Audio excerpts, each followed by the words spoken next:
हम लोग क्या पढ़ रहे हैं? सजीव जगत की विविधता पढ़ रहे हैं, जिसमें आप लोगों को सजीवों के बारे में बताया गया, सजीवों के लक्षण यानी विशिष्ट लक्षण और समान लक्षण को पढ़ा दिया।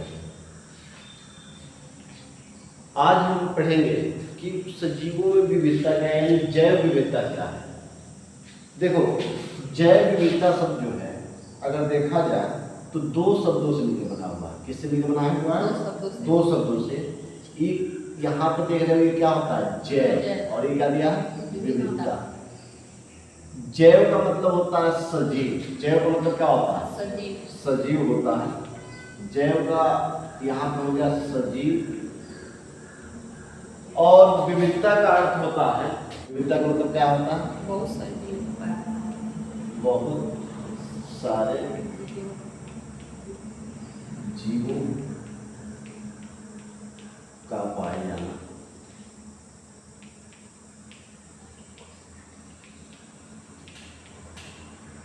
यानी आप देख रहे हो कि जैव विविधता शब्द जो है दो शब्दों से मिलकर बना है।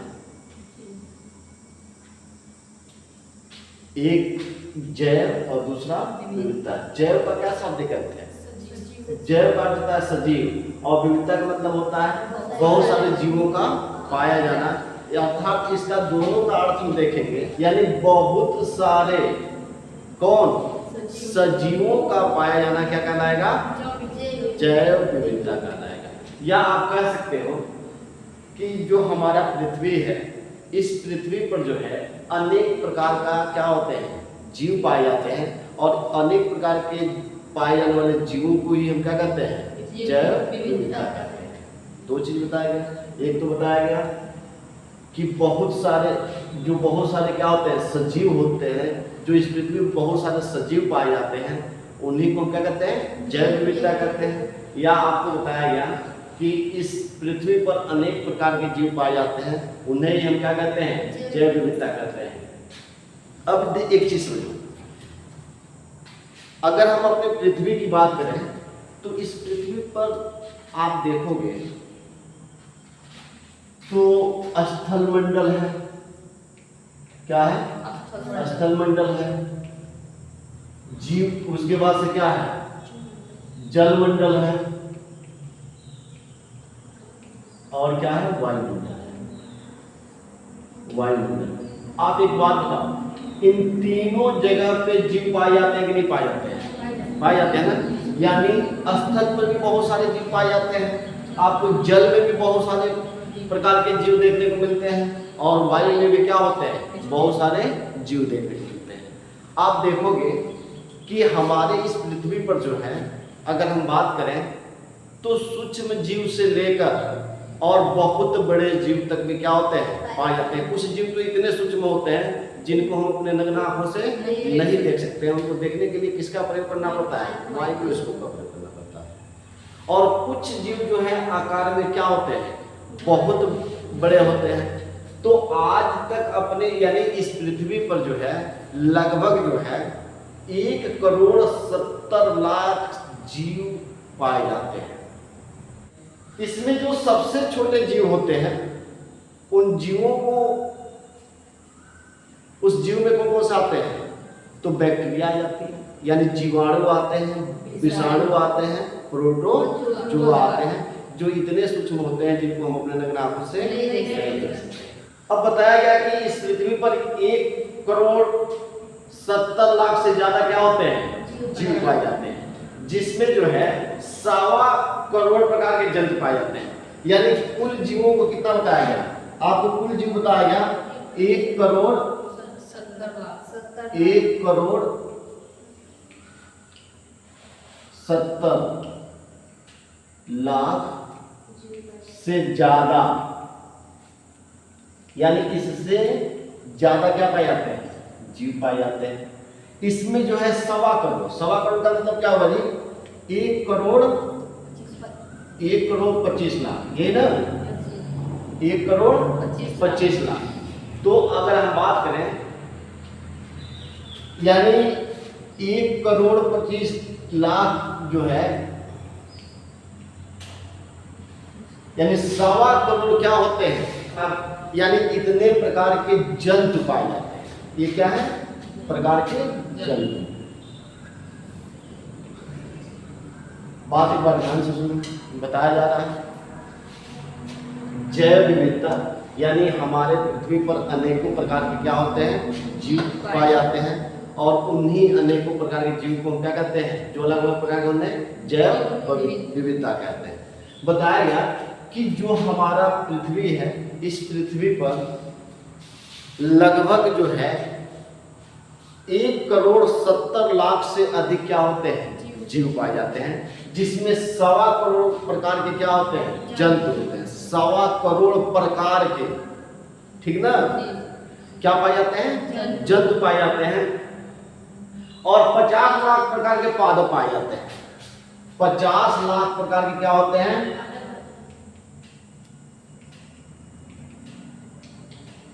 पादप पाए जाते हैं। यानी बताया गया कि 1,70,00,000 से ज्यादा तो जीव पाए जाते हैं, जिसमें केवल क्या 1.25 करोड़ क्या होते हैं, जंतु पाए जाते हैं। यानी 1.25 करोड़ प्रकार के क्या पाए जाते हैं, जंतु पाए जाते हैं, और 50 लाख प्रकार के क्या पाए जाते हैं, पादप पाए जाते हैं। कि जो इनके अलावा जातियां पाई जाती हैं वह सूक्ष्म जीव हैं, जिन्हें हम देख नहीं सकते हैं। यानी इन दोनों के पास आपने क्या देखा, यहाँ पे ध्यान दो कि बताया गया कि टोटल संख्या कितनी है, इससे यानी 1,70,00,000 से ज्यादा है। अब इसमें क्या हो गए, इसमें आप देख रहे हो कि 1.25 करोड़ तो जंतु ही हो गए, और क्या हो गया 50 लाख पादप हो गए। अब इन दोनों के पास से जो शेष जीव बचते हैं वो क्या होते हैं, सूक्ष्म जीव होते हैं, जिनको हम अपने नग्न आंखों से नहीं देख सकते। इनको देखने के लिए किसका प्रयोग करेंगे, माइक्रोस्कोप का करेंगे। यहाँ तक बात समझ आई।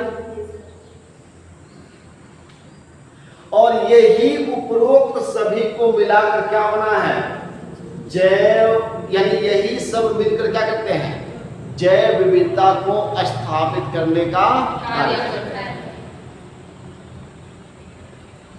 ये समझ में आ रहा है?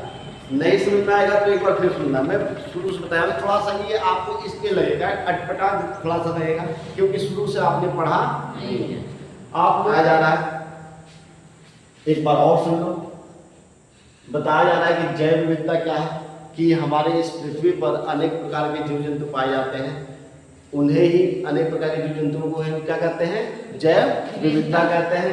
बताया गया कि जो हमारा पृथ्वी है, इस पृथ्वी पर लगभग जो है 1,70,00,000 से ज्यादा क्या होते हैं, जीव पाए जाते हैं, जिसमें बताया गया कि 1.25 करोड़ प्रकार के क्या होते हैं, जंतु पाए जाते हैं, और 50 लाख प्रकार के क्या पाए जाते हैं, पादप पाए जाते हैं।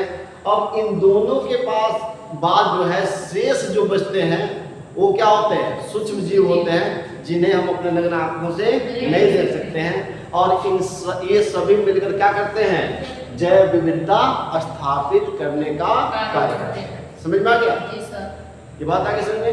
अब हमको पढ़ना क्या है, अब हमें देखना है वर्ग की। क्या देखना है, वर्ग की। अब हम देखते हैं वर्ग की। वर्ग की क्या है, देखो सबसे पहले हम जानेंगे कि वर्गीकी के जनक किसे कहा जाता है। आपको पता है कि बायो के जो है जीव विज्ञान के जनक कौन है, अरस्तु है। वही जो है वही, यानी वर्गीकी के भी जनक कौन है, अरस्तु ही है। अगर कहीं सवाल आता है कि वर्गीकी के जनक किसे कहा जाता है, तो किसे कहा जाता है, अरस्तु कहा जाता है। अब जो है वर्गीकी शब्द किसने दिया था, यानी सर्वप्रथम जो है वर्गीकी शब्द किसने दिया था, तो माना जाता है कि वर्गीकी शब्द को सर्वप्रथम किसने दिया था, एक कंडोले ने दिया। ठीक है ना, समझते हैं कि वर्गीकी क्या है। तो बताया जा रहा है, जैसे मान लो कि इस पृथ्वी पर अभी आपको बताया गया कि 1,70,00,000 से ज्यादा क्या होते हैं, जीव पाए जाते हैं। अब इन सारे जीवों को कैसे पहचानेंगे, कि उनको कैसे पहचानेंगे, सवाल ये पैदा होता है कि मान लो कि इस पृथ्वी पर कितने जीव पाए जाते हैं, 1,70,00,000 से ज्यादा पाए जाते हैं। अगर उसकी पहचान करना हो तो आप उसे कैसे पहचानोगे? तो उसे पहचानने के लिए कुछ जो है संसाधनों का उपयोग किया जाता है। बताया जा रहा है उन्हें पहचानने के लिए क्या किया जाता है? कुछ जो है संसाधनों का उपयोग किया जाता है। वह संसाधन कौन कौन से हैं? तो पहला है उनका पहचान क्या है, ठीक ना, उनका नाम क्या है, और नाम के बाद से उनको लक्षण देखकर, यानी उनमें किस तरह की लक्षणें देखने को मिल रही है, और लक्षणों के आधार पर उनका वर्गीकरण किया जाता है, ठीक है ना। तो ये क्रिया क्या कहलाता है? वर्गीकरण। नहीं समझ में आया? बताया जा रहा है, ध्यान से सुनो। जैसे बताया जा रहा है कि मान लो इतने सारे जीव हैं पृथ्वी पर, विभिन्न प्रकार के जीव पाए जाते हैं, और सब कुछ अपने देश में पाए जाते हैं तो कुछ दूसरे देश में पाए जाते हैं। अचानक कुछ कोई नया जीव मिल जाए, हम उसे कैसे पहचानेंगे कि किस प्रकार का जीव है? तो उसको जो है पहचान करने के लिए कुछ संसाधनों का उपयोग किया जाता है। वह संसाधन 3 है। पहचान, यानी सबसे पहले उसका पहचान किया जाता है, यानी अध्ययन करके उसको पहले क्या किया जाता है? पहचान किया जाता है। फिर उसका क्या किया जाता है? एक नाम दिया जाता है, और नाम देकर फिर उसके अंदर कुछ विशेष लक्षणों के आधार पर उसे क्या किया जाता है? जैसे समानता असमानता के आधार पर उसे क्या कर दिया जाता है? उन लक्षणों को देकर उसे वर्गीकृत किया जाता है। जैसे मान लो हम लोग क्या है? हम मनुष्य हैं, और हमारे और बंदर के बीच में कुछ समानताएं हैं। जैसे हम भी स्तनधारी हैं और वो भी क्या है? स्तनधारी जीव है। हमारे पूर्वजों के कुछ लक्षण जो है बंदरों से क्या होते थे? मिलते थे, है ना। तो इस आधार पर कुछ समानता और असमानता के आधार पर, मतलब कुछ ऐसे जीव हैं जो क्या होते हैं? स्वपोषी, कुछ ऐसे क्या है जो परपोषी है। तो उस आधार पर क्या किया जाता है? इनको वर्गीकृत किया जाता है और वर्गीकरण किया जाता है, और इसी को हम क्या कहते हैं? वर्गीकृत। क्या कहते हैं? वर्गीकृत कहते हैं, यानी टैक्सोनॉमी कहते हैं। सबसे पहले हम क्या करते हैं? एक एग्जाम्पल के माध्यम से समझते हैं। मान लेते हैं, मानने में क्या जाता है? जैसे आप एक वैज्ञानिक, या मैं भी क्या हूं? वैज्ञानिक। आज हम लोग वैज्ञानिक ही मान लेते हैं कि हम लोग क्या है? वैज्ञानिक। और हमने एक जीव, यानी किसी जीव को अचानक जो है, जिसको कभी हमने देखा नहीं था, अचानक हमने देखा, अब हमने उसको मान लिया, देख लिया। अब देखने के बाद से हम क्या करेंगे? सबसे पहले उस जीव का अध्ययन करेंगे। क्या करेंगे? अध्ययन करेंगे, यानी पहचानने का प्रयास करेंगे। और जब पहचानने का प्रयास करेंगे और पहचानने के बाद से उसका हमने क्या कर दिया? नाम रख दिया। मान लिया कि वो नाम हमने क्या रख दिया? एक्स। समझ में आया? या आप ही ने रख दिया, उसका नाम क्या रख दिया? उसको आपने पहचाना, आप वैज्ञानिक हो आज, और आपने क्या किया? उसको उस पर अध्ययन कर रहे हो। अध्ययन करने के बाद से एक नाम रखा। अब आप जैसे नाम रख लोगे तो सबसे पहले उसका क्या करोगे? पहचान करोगे। क्या करोगे? पहचान करोगे। पहचान करने के लिए उसके जो लक्षण है उसको देखोगे कि इसका लक्षण कैसा मिल रहा है। मान सपोज कर लो कि आपने लक्षण देखा कि अरे ये जो लक्षण जो दिख रहा है ये क्या है? जो परपोषी वाला लक्षण इसमें मिल रहा है। कैसा लक्षण मिल रहा है? परपोषी का लक्षण मिल रहा है। परपोषी क्या होता है बेटा? एक स्वपोषी होता है और एक परपोषी होता है। तो जो पेड़ पौधे होते हैं वो स्वपोषी होते हैं, कहे कि ये अपना भोजन क्या करते हैं? स्वयं बना लेते हैं। और जो परपोषी होते हैं वो अपना भोजन स्वयं। अभी कहा जाए कि भोजन आप बना लेते हो, तो जी सर भोजन तो बनाते हैं, हम तो बना अपने हाथ से ही बनाते हैं। अरे भोजन आप थोड़े बनाते हो, भोजन तो आपको मिलता है। जैसे आप किस पे निर्भर रहते हो? पेड़ पौधों पर निर्भर रहते हो। जब वह अनाज देगा, सब्जी देगा, दाल देगा, तब आप क्या करोगे? बनाओगे। लेकिन पेड़ पौधे जो है ये इन चीजों पे निर्भर नहीं रहते, इसलिए क्या है? परपोषी। ये स्वपोषी है और हम लोग क्या है? परपोषी। तो ये बताओ, एक लक्षण तो आपको दिखाई दे दिया कि ये परपोषी वाला लक्षण किसमें होता है? किसमें होता है? पेड़ पौधे में होता है कि जंतुओं में होता है? तो अब आप इसको पादप जगत से अलग कर दोगे कि नहीं कर दोगे? यानी जिस जीव को आपने देखा उसमें स्वपोषी लक्षण नहीं दिख रहा है, इसका मतलब वो क्या है? वह पादप नहीं है, वह किसमें आ गया? जीव जंतु। किसमें आ गया? अब इस जंतु का तुलना करेंगे बाकी सभी जंतुओं की। अब इस अभी हमको ये पता चल गया कि ये पादप नहीं है। पादप होता तो क्या होता? स्वपोषी होता। पादप होता तो क्या होता? तो इसका मतलब क्या है? कोई जंतु। क्या है? जंतु। अब यहाँ पे जितने भी आपके आसपास में जीव जंतु दिखाई देते हैं, अब उनसे हम इस जीव की क्या करेंगे? तुलना करेंगे। क्या करेंगे? तुलना करेंगे। अब तुलना कैसे करोगे? तो जंतुओं की समानता और असमानता के आधार पर आप क्या करेंगे? इसकी तुलना करेंगे कि उससे क्या समान लक्षण मिल रहे हैं और क्या असमान। कि भाई ये भी, जैसे मान लो इसका शरीर किस कोशिका से मिलकर बना है? वो यूकैरियोटिक कोशिका है कि प्रोकैरियोटिक कोशिका है? पहला तो हम ये देखेंगे। दूसरा क्या देखेंगे? बहुत सारा है ना, कि जो उसके कौन कौन से गुण अन्य जीवों से गुण मिल रहे हैं और अन्य जीवों से गुण नहीं मिल रहे हैं। इस आधार पर हम क्या करेंगे? इसको क्या करेंगे? असमानता के आधार पर, जैसे मान लो कि पंछी है या मछली है या स्तनधारी है या सरीसृप है, उन लक्षणों से हम इसको क्या करेंगे? तुलना करेंगे। जैसे पंछियां क्या करती हैं? उड़ती। उनका शरीर क्या होता है? खोखला होता है। सरीसृप क्या? जो रेंग के चलने वाला है। जो रेंग के चलने वाला तो क्या है? रेंग के चलता है। यानी कुछ ना कुछ तो लक्षण उसमें मिलेगा कि नहीं मिलेगा? तो उन लक्षणों के आधार पर हम क्या करेंगे? इनको क्या करेंगे? तुलना करेंगे। और तुलना करने के बाद जो उससे मेल जोल खाएगा उसी समूह में इसको हम क्या कर देंगे? समझ में आया? क्या बताया गया? यही बताया गया आपको कि मान लिया कि आज हम क्या कर रहे हैं? हमने एक जीव पाया और जीव को हमने पाने के बाद से क्या किया? अब उस पर हम क्या करेंगे? अध्ययन करेंगे। अध्ययन करने का तरीका क्या है? कि सबसे पहले पहचान करेंगे। पहचान करने से पहले क्या करेंगे? उसका हम नाम रखेंगे। हमने नाम मान लिया, क्या रख लिया? एक्स रख लिया। अब इसको हम क्या करेंगे? बड़ी सावधानी से इसमें पहचान करेंगे कि इसमें लक्षण क्या मिल रहा है। जैसे मान लो कि हमें देखने में लक्षण क्या मिल गया? परपोषी पद। तो परपोषी है तो निश्चित रूप से ये क्या है? पादप नहीं है, ये कोई क्या है?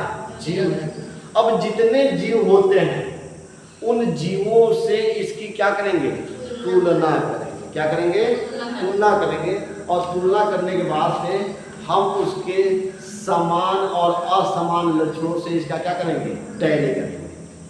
अगर मान लो कि इनका जो है, जैसे स्तनधारी जीव है या पंछी है या मछली है या सरीसृप है, ये क्या है? इसकी हम क्या करेंगे? तुलना करेंगे। और जो मेल जोल जिस जीव जंतु से ये क्या करेगा?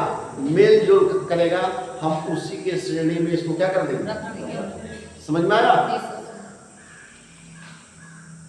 यही क्या कहलाएगा? वर्गीकरण कहलाएगा। क्या कहलाएगा? ये वर्गीकरण कहलाएगा। जिस समूह में इसको रखेंगे क्या कहलाएगा? वर्गीकरण। ठीक है ना? बात समझ में आ गया? तो इसमें जो है तीन चीजें, वर्गीकरण में तीन चीजें क्या है? मुख्य साधन है पहचान, नाम, वर्गीकरण। अब कैसे आप पहचान किए? कैसे किए? सबसे पहले उसके कुछ लक्षणों को देखें। पहले इसका नाम रखे और नाम रखने के बाद आपने क्या किया? उसको कुछ से जीव जंतु से तुलना किया, देखा, तो आपको क्या पता चला? ये परपोषी प्रकार का क्या है? जीव है, जो अपना भोजन स्वयं नहीं बनाना है, क्या है? दूसरे पर निर्भर है। तो ये निश्चित है जंतु है। अब जितने जंतु होते हैं उनसे इसका हमने क्या कर दिया? उसके समानता या असमानता से हमने क्या किया? तुलना किया। और जिस श्रेणी में आया उसी को हमने क्या कर दिया? यानी यहाँ पे हमने क्या किया वर्गीकरण में, समानता, समानता और क्या किसका देखा, असमानता। यानी इन दोनों का हमने क्या किया, इस जीव का चाहे वो समान लक्षण मिल रहा हो या असमान लक्षण मिल रहा हो, इसी को हमने क्या किया, तुलना किया और इससे जो मेल जोल खाता हुआ मिला उसी को हमने क्या कर दिया, उसी समूह में इसको हमने रख दिया। यही क्या कहलाया, वर्गीकरण कहलाया। क्या कहलाया, वर्गीकरण कहलाया। वर्ग की क्या एक और परिभाषा आप लिखना चाहते हो तो लिख सकते हो, लिख लो। वर्ग अगर इसका परिभाषा लिखना है तो हम एक सीधी से यहाँ से हमने जो पढ़ा है, हमने एक एग्जाम्पल समझा है, उस एग्जाम्पल में हमको क्या मिला है कि यह क्या है, वर्गीकी क्या है, ये वर्गीकी विज्ञान जो है ये जीव विज्ञान का एक शाखा है। वर्गीकी विज्ञान क्या है, ये जीव विज्ञान का शाखा है, जिसके अंतर्गत जो है हम क्या करते हैं, पहले पहचान करते हैं। क्या करते हैं, पहचान करते हैं, फिर क्या करते हैं, उसका नामांकन करते हैं और फिर उसका क्या करते हैं, वर्गीकरण करते हैं। क्या करते हैं, वर्गीकरण करते हैं। ठीक है, यहाँ तक समझ में आ गया। अब देखते हैं वर्गीकरण विज्ञान। वर्गीकरण विज्ञान क्या है बेटा, यानी सिस्टमैटिक, इसको अंग्रेजी में क्या कहते हैं, सिस्टमैटिक। सिस्टमैटिक शब्द जो है आप देख रहे हो, बताया जा रहा है कि जो सिस्टमैटिक शब्द है वह लैटिन भाषा के सिस्टेमा से बना है। किससे बना है, सिस्टेमा, जिसका शाब्दिक अर्थ क्या होता है, जीवों की नियमित व्यवस्था। यानी जीवों की नियमित व्यवस्था क्या करना है, व्यवस्था का मतलब क्या होता है कि सबसे पहले हम जीवों की क्या करते हैं, पहचान करते हैं और पहचान करने के बाद उसे क्या करते हैं, एक निश्चित नाम देते हैं और निश्चित नाम देने के बाद से क्या करते हैं, उनके समान और क्या असमान लक्षणों के आधार पर उनकी क्या करते हैं, तुलना करते हैं। और तुलना करके जो सामान्य लक्षण क्या होता है, एक जैसा मिलता जुलता लक्षण मिलता है, उसी के आधार पर इनको नियमित व्यवस्था के रूप में रखना क्या कहलाता है, वर्गीकरण विज्ञान। ठीक है, जैसे वर्गीकी और वर्गीकरण दोनों को अक्सर लोग क्या समझते हैं कि एक दूसरे का पर्यायवाची है। पर्यायवाची का मतलब क्या, दोनों एक ही है, लेकिन दोनों में क्या होता है, दोनों एक नहीं है। तो एक सिंपल सा चीज अगर आपको लिखना है तो दोनों में अंतर आप लिख सकते हो, लिख लो। दोनों वर्गीकी और वर्गीकरण विज्ञान में अंतर क्या है,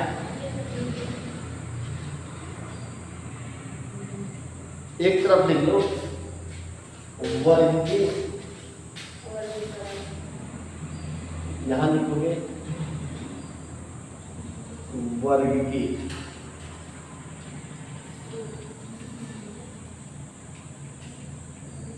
वर्गीकी और एक तरफ क्या लिखोगे, वर्गीकरण।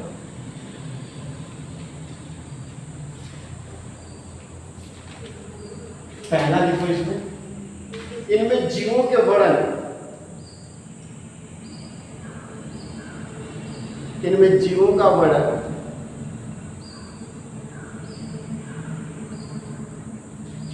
नामांकन, पहचान,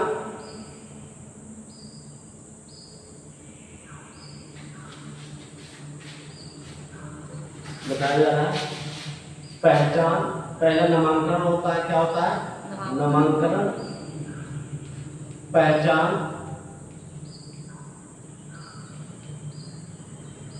वर्गीकरण।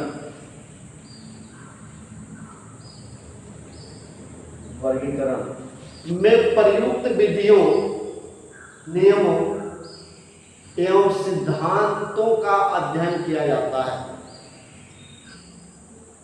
बताया गया कि इसमें आपको क्या बताया गया कि वर्गीकी में क्या होता है बेटा कि जीव का पहले नामांकन किया जाता है, फिर उसका पहले उसका नामांकन किया जाता है, पहचान किया जाता है। पहचान करने के बाद से क्या होता है, जो उसके समान और असमान लक्षण हैं उसके आधार पर उसे क्या किया जाता है, समान और असमान लक्षणों के आधार पर उसे क्या किया जाता है, तुलना किया जाता है अन्य जीवों से, और जो मेल जोल खाता है उसी के क्रम में इसको क्या कर दिया जाता है, रख दिया जाता है। ठीक है ना। जबकि इसमें क्या होता है, इसमें क्या होता है, इसमें ऐसा क्रिया नहीं होता है, इसका विपरीत होता है। इसमें क्या होता है कि इनमें जीवों की किस्मों की विविधता, उनके तुलनात्मक, इसमें जीवों का जो है क्या है, विकासात्मक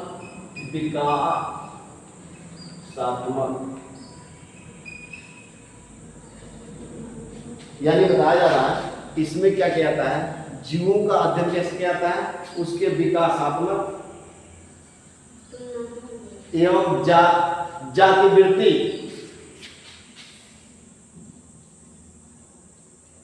संबंध और जातिवृत्ति संबंध।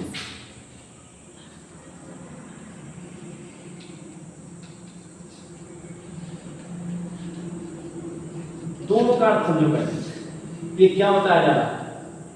इसमें बताया गया, ध्यान सुनिए, यहाँ बात को बड़े आसानी से समझने का प्रयास करें। बताया जा रहा है कि इसमें जो है वर्गीकरण में क्या किया जाता है कि उसका किसी भी जीव को हमने खोज किया, खोज करने के बाद से उसका नाम रखा, नाम रखने के बाद उसकी पहचान किया, पहचान करने के बाद से क्या किया, उसको वर्गीकरण किया। वर्गीकरण में क्या किया, जो अन्य जीव थे उनसे तुलना किया और उसको क्या किया, जिससे मिलता था उसी क्रम में हमने उसको रख दिया। इसमें क्या होता है कि वर्गीकरण में क्या होता है बेटा, वर्गीकरण में विकासात्मक संबंध जो है, यानी पहले से क्या क्या उनमें विकास, जैसे मैं अभी बताया कि मान लो मनुष्य में और बंदर में विकासात्मक संबंध क्या है, दोनों क्या है, स्तनधारी। क्या होते हैं, बहुत सारे लक्षण उनके और इनके क्या होते हैं, मिलते जुलते हैं। तो इस आधार पर यानी इस संबंध के आधार पर इनको क्या किया जाता है, वर्गीकृत यानी वर्गीकरण किया जाता है। दूसरा जाति वृत्ति संबंध पर, यानी एक ही जाति के जीव हैं या अन्य जातियों के जीव हैं, उस संबंध में इनका क्या किया जाता है, वर्गीकरण किया जाता है। बात समझ में आया? जैसे मान लो कि हमारा विकास किससे हुआ है, मनुष्य का विकास किससे हुआ है, हमारे पहले पूर्वज क्या थे, बंदर जैसे थे ना, और उन्हीं से तो हमारा विकास हुआ है। क्या हुआ, जो आदि मानव थे उनका रहन सहन कैसा था, बंदरों की तरह से था। यानी बहुत सारे लक्षण किससे मिलते थे, बंदरों से मिलते थे। तो ये उसी का विकासात्मक रूप आज हम क्या है, इंसान है। अब जाति वृत्ति संबंध, जाति मान लो जैसे जीव, प्रत्येक जीव, अब गाय भैंस अलग अलग है कि नहीं, एक जात के है, गाय अलग है, भैंस अलग है। मुर्गी और बैल एक ही जात के हैं, दोनों में क्या है। तो इस संबंध के आधार पर क्या किया जाता है, वर्गीकरण किया जाता है। अब समझ में आया, दोनों बात समझ में आ गई। अब इसमें लिख लो, यह इसमें लिखो दूसरा, यह वर्गीकरण जो है, यह जीवों के वर्गीकरण के, यानी यह जीवों के वर्गीकरण के नियमों एवं सिद्धांतों से संबंधित है। और इसमें लिख लो, इसमें वर्गीकरण के साथ साथ जाति वृत्ति या विकासी संबंध भी निहित है। जाति वृत्ति या विकासीय संबंध भी क्या है, निहित है। वर्गीकरण हमने वर्ग की और वर्गीकरण का क्या कर लिया, तुलना देख लिया। अब हम देखते हैं वर्गीकरण के आधारभूत कार्य क्या है, यानी बेसिक फंक्शन ऑफ टैक्सोनॉमी क्या है। तो आपको बताया गया कि जो वर्गीकरण के आधारभूत कार्य हैं वह 3 है। कौन कौन है, 3। पहला क्या बताया गया था, पहचान, दूसरा क्या बताया गया था, नामकरण, और तीसरा वर्गीकरण। अब पहला हम जानेंगे कि नाम जो पहचान है, तो पहचान हम कैसे करते हैं। तो आपको शुरू में ही मैंने बताया था एग्जाम्पल के दौरान कि मान लो कि कोई जीव हमें मिलता है जिसको हम नहीं जानते हैं, तो हम उसका जो है पहचान कैसे करते हैं। तो हम क्या करते हैं, उसकी पहचान करने के लिए जो जितने वो उस जीव को पहचान करने के लिए पहले से जो जीव यहाँ उपस्थित हैं उनके समान लक्षणों से इसका क्या करते हैं, तुलना करते हैं। क्या करते हैं, समान लक्षणों से तुलना करते हैं कि कौन सा समान लक्षण या असमान लक्षण इसमें पाया जा रहा है। जैसे मैंने बताया था कि एक समान लक्षण उन्होंने क्या ढूंढ लिया, उसमें मान लो कि हमने ढूंढ लिया कि ऊपर पोषी क्या है, परपोषी, एक समान लक्षण डाला। तो ये क्या कहता है कि इसमें जो है जो जीव प्राप्त मिलते हैं उनको हम क्या करते हैं, जो दूसरे जीव पहले से हैं उन्हीं के समान लक्षणों पर क्या करते हैं, इनकी तुलना करते हैं। क्या करते हैं, तुलना करते हैं। ठीक है ना, तो ये पहचान होता है। नामांकन क्या है, देखो नामांकन जो है बताया जा रहा है कि जीवों के अंतर्राष्ट्रीय नियमों के अनुसार वैज्ञानिक नाम देते हैं। क्योंकि इस पृथ्वी पर जो है अलग अलग देश हैं, अलग अलग देशों में अलग अलग जीवों को अलग अलग नामों से क्या किया जाता है, जाना जाता है।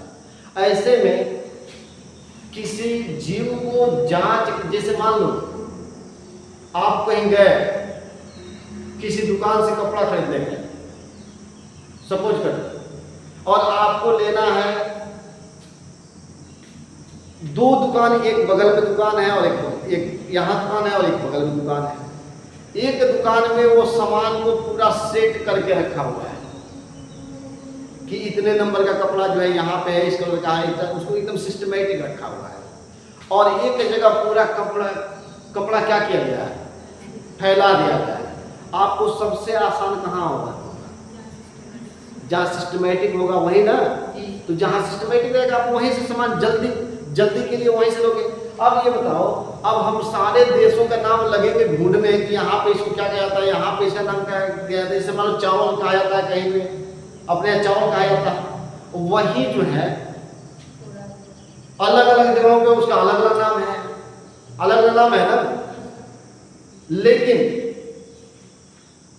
नामांकन जो है अंतर्राष्ट्रीय नियमों के अनुसार वैज्ञानिक नाम देते हैं। क्या करते हैं, वैज्ञानिक नाम देते हैं। जैसे मान लो कोई वैज्ञानिक कोई खोज किया तो वह क्या कर देगा, उसको एक वैज्ञानिक नाम प्रदान कर देगा, और वही नाम क्या होता है, हर जगह जाना जाता है। जैसे मान लो मैंने बताया जाए कि किसी जीव का वैज्ञानिक नाम वह नाम है जो किसी जीव वैज्ञानिक द्वारा दिया जाता है। बताया जा रहा है कि किसी जीव का वैज्ञानिक नाम किसे कहा जाता है, कि जिस वैज्ञानिक ने उस जीव का खोज किया उसके द्वारा दिया गया वो क्या होता है, नाम होता है। क्या होता है, नाम होता है। इसी नाम को समय को पूरे विश्व में प्रदर्शित करता है, और वह जो वैज्ञानिक नाम दिया है वही नाम हर जगह वो क्या करता है, प्रदर्शित करता है। जैसे मैं चावल का एग्जाम्पल दिया, किसका एग्जाम्पल दिया, चावल। तो चावल को जो है वैज्ञानिक नाम क्या है, ओराइजा सटिवा। क्या नाम है, ओराइजा सटाइवा नाम है। क्या नाम है, ओराइजा सटाइवा। अब अपने यहाँ क्या कहा जाता है, चावल कहा जाता है, लेकिन उसका वैज्ञानिक नाम क्या है, ओराइजा सटाइवा। अब पूरे विश्व में या कहीं भी अगर हम जाएं तो इसका वैज्ञानिक नाम से सर्च करें तो हमें क्या हो जाएगा, आसानी से पता चल जाएगा। लेकिन सब देश में जाकर चावल कहा जाए तो क्या संभव है, नहीं है। तो इसीलिए वैज्ञानिक नाम दिया जाता है। क्यों नाम दिया जाता है, वैज्ञानिक। अब तीसरा जो होता है इसका क्या है, जो इसका आधारभूत कार्य है वो क्या है, वर्गीकरण। वर्गीकरण जीवों का कैसे किया जाता है, तो देखो जीवों के शारीरिक आकृति, जैसे मान लो कि जो आपने जीव का खोज की है, जिस जीव को आपने पाया, अब उसमें आप क्या करते हो कि अन्य जीवों के शरीर से उसको देखते हो कि इसका आकार मिल रहा है कि नहीं, क्योंकि सारे जीवों के शरीर क्या होते हैं, भिन्न भिन्न होते हैं। तो उसके शरीर के आधार पर हम क्या करते हैं, वर्गीकरण कर लेते हैं। या कोशिकाओं के आधार पर वह जीव जो हमारे पास है वह कैसा जीव है, कि कोशिकीय जीव है कि बहुकोशिकीय जीव है, यूकैरियोटिक कोशिका से बना है या प्रोकैरियोटिक कोशिका से बना है, उस आधार पर भी उसमें क्या कर लिया जाता है, जांच कर लिया। उसमें जाति वृत्ति लक्षणों, जाति वृत्ति लक्षणों का मतलब किस जात का है, जाति से मतलब क्या है। जैसे मान लो कुछ पानी में रहने वाले जीव हैं, कुछ क्या है स्थल पर रहने वाले हैं, कुछ उड़ने वाले हैं, कुछ रेंग के चलने वाले हैं, कुछ दौड़ने वाले हैं, अलग अलग है ना। तो उनके आधार पर क्या किया जाता है, इनको उनके समान लक्षणों के आधार पर क्या किया जाता है, इनका वर्गीकरण किया जाता है और इसे सब एक समूह में क्या कर दिया जाता है, ये व्यवस्थित करने का विधि। ठीक है, यहां तक आपको समझ में आ गया। अब देखो, अब जो है सजीव जगत का वर्गीकरण, सजीव जगत का वर्गीकरण जो है, ऐसे तो इसका सजीव जगत का वर्गीकरण जो है आप लोगों को कई समूह में किया जाता है, लेकिन आपको 6 समूह बताया जा रहा है। एक जगत मोनोइडा आता है, जगत प्लास्टिस्टा आता है, और जगत कवक आता है, और जगत पादप आता है, और उसके बाद से जगत जंतु आता है। ठीक ना, हम इसी को क्या करेंगे कल अगले टर्न में जो है मैं अब इसी यानी वर्ग की संवर्ग के बारे में पढ़ाएंगे, यानी इनको कितने भागों में क्या किया गया है, बांटा गया है, यानी इनको अलग अलग। देखो, जीवों का वर्गीकरण एक क्रम में किया जाता है जिसे वर्ग की संवर्ग या वर्ग की पदानुक्रम कहते हैं। जितने भी जीव जंतु हैं ना, उन जीव जंतुओं को क्या किया जाता है, उनको अलग अलग यानी करें जीवों का वर्गीकरण एक क्रम में किया जाता है, एक क्रम के अनुसार से, जिसे क्रम वाइज क्या किया जाता है, एक क्रम के अनुसार किया जाता है, जिसे वर्गीय या संवर्ग वर्गीय पदानुक्रम कहते हैं। जैसे मान लो वो क्या है, जैसे मान लो कि पहले आप लोग अभी फाइलें बनाओगे तो लिखोगे, सबसे पहले क्या लिखा जाता है, जगत क्या लिखा जाता है, यानी किंगडम लिखा जाता है, फिर संघ लिखा जाता है, फिर वंश लिखा जाता है, फिर गण लिखा जाता है, फिर कुल लिखा जाता है, और उसके बाद से आपका जो है जाति लिखा जाता है। इस तरह से इनको क्या किया जाता है, बांटा जाता है। ठीक है ना, तो इसको अगले टर्म में